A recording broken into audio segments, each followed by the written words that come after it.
छै ना।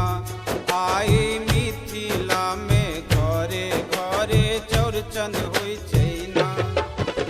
चौरचन होइ छै ना यो अंगना गम गम गम कैना। चौरचन होइ छै ना यो अंगना गम गम गम कैना।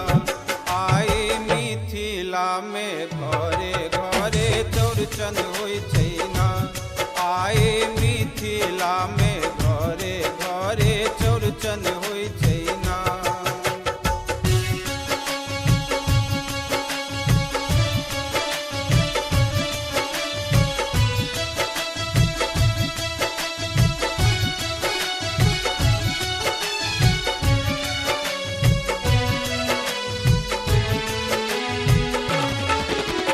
भादवक ई जोरिया में चौरचन होइ छै।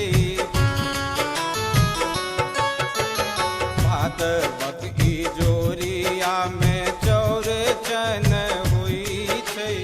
मिथिला में चौठक चान आई पूजाय छै। मिथिला में चौठक चान आई पूजाय छै। अही पन सँ सब हक सजल छै अंगना।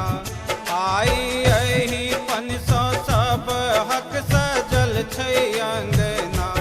आई मिथिला में घरे घरे चौरचन होइ छै ना। आई मिथिला में घरे घरे चौरचन होइ छै ना।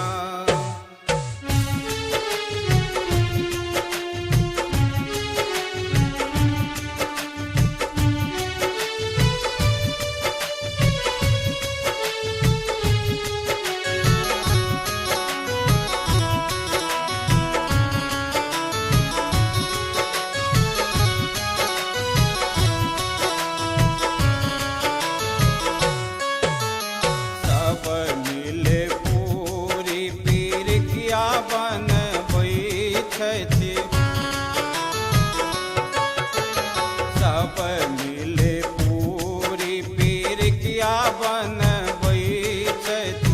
बड़के काकी मौरर के खीर बनबै छथि।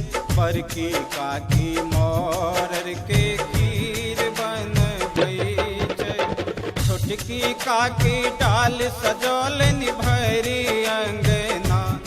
आई छोटकी काकी डाल सजौलन भरि अंगना। आई मिथिला में घरे घरे चौरचन होइ छै ना।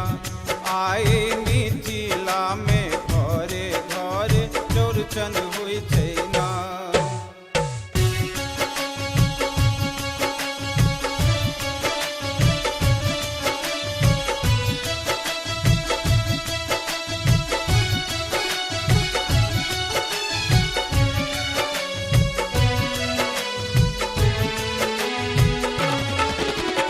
बाबा आई बाबी के मंत्र पढ़बै छथि। बाबा आई बाबी के मंत्र पढ़बै छथि। जल्दी जल्दी बाबी से हो हाथ उठबै छथि। जल्दी जल्दी बाबी से हो हाथ उठबै छथि। स्वर्ग बनल अछि राजसक अंगना। आई स्वर्ग बनल छै मिथिला के अंगना। आई मिथिला में घरे घरे चौरचन होइ छै ना। आई मिथिला में घरे घरे चौरचन